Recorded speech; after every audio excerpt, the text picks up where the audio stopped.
थी और यीशु मसीह दाखिल हो गए। कैसे? क्या यीशु मसीह जब जिंदा हुए तो वो तब्दील हो गए? करंथियों का खत कहता है कि जो जी उठता है, यीशु मसीह जब जी उठे तो उसका जिस्म बदल गया, वो टोटल ही तब्दील हो गए। जिस्म था लेकिन वो जिस्म नहीं था जिस तरह हम जिस्म रखते हैं, वो जिस्मानी जिस्म नहीं रखते थे। जब वो जी उठे तो उसका जिस्म तब्दील हो गया, क्योंकि जिस तरह करंथियों की बाइबल बयान करती, करंथियों का खत पौलुस रसूल का, कि जिस्मानियों का जिस्म और है, इंसानों का जिस्म और है, और रूहानियों का जिस्म और है, परिंदों का जिस्म और है, और जो और है उनका जिस्म और है। तो जब मुर्दे जिंदा किए जाएंगे तो यीशु मसीह इसके बारे में बताते हैं कि वो तब्दील हो जाएंगे, बदल जाएंगे। और यीशु मसीह वहां मैं आपको बताना चाहता हूँ कि यहाँ तब्दील हो गए, बदल गए, और इनडायरेक्टली बगैर कुंडी खड़काए उनके दरमियान दाखिल हो गए। तो आप भी ऐसे ही बन जाएंगे, फरिश्तों की मानद हवाओं में आप सैर करेंगे। कब? जब आप पूरी तरह इत्तेकाद रखेंगे। इत्तेकाद की कमी हमारे अंदर होती है।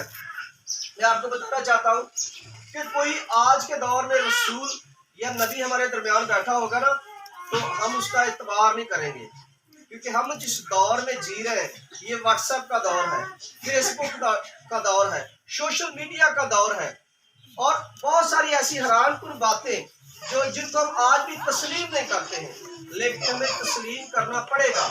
यहाँ यहूदी लोग भी तस्लीम नहीं कर रहे थे यीशु को। वो कह रहे थे कि बता तू ही मसीह है या आने वाला कोई और है, लेकिन आपको तस्लीम करना पड़ेगा। कैसे? हम जिस्म रखते हुए और लोगों को हम अहमियत नहीं देते हैं। ये लोग भी यीशु को यहाँ कहते थे कि ये हमारे बीच ही पला बड़ा है, ये हमारे बीच ही जवान हुआ है, ये कैसे नबी हो सकता है, ये कैसे खुदा का बेटा हो सकता है, मसीह तो आने वाला है। लोगों ने कम इत्तेकादी का इजहार किया, तुमा ने भी वही किया।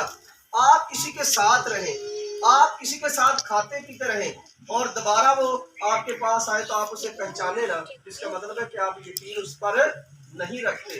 वही इजहार तुमा ने किया, लेकिन यीशु मसीह ने सबूत दिया कि मैं जिंदा हूँ, देख वही मेरे सुराख है जहाँ कील लगे थे। हम अमाल की किताब में से क्या देखेंगे, पहला बाब और उसकी तीसरी आयत। उसने दुख सहने के बावजूद बहुत से सबूतों से अपने आप को उन पर जिंदा जहर भी किया, चनाचा वो 40 दिन तक उन्हें नजर आता और खुदा की बादशाह की बातें कहता रहा। यीशु 40 दिन तक जमीन पर उन पर जहर होता रहा, तरह तरह से उनके साथ खाना भी खाता रहा। ऐसा नहीं कि जिंदा होने के बाद यीशु मसीह उनके साथ खाना नहीं खाया। शिगिर्द दोबारा झील पर गए, उन्होंने जाल डाला, मछलियां पकड़ी, यीशु मसीह वहां भी पहुंच गए, कहा कि कुछ खाने को दो, मैं आपके साथ खाना चाहता हूँ। यीशु मसीह ने सबूत दिया कि मैं जिंदा हूँ। जब तक आप अपनी वफादारी का खुदा को सबूत नहीं देंगे, आप कम इत्तेकादी का शिकार होंगे, तब तक आप यीशु मसीह को एक्सेप्ट नहीं करते हैं। वो तो हर तरह से सबूत देता है, वो तो कहता है कि मैं जिंदा था, जिंदा हूँ और जिंदा रहूंगा, देख मेरी पसली, इसमें हाथ डालकर देख। अगर आज भी हम ऐसा ही करते हैं तो हम तुमा की तरह हैं। तो यीशु मसीह कहते हैं कि मुबारक है वो लोग जो बगैर देखे मुझ पर ईमान रखते हैं, मुबारक है वो लोग जो बगैर देखे मुझ पर ईमान रखते हैं।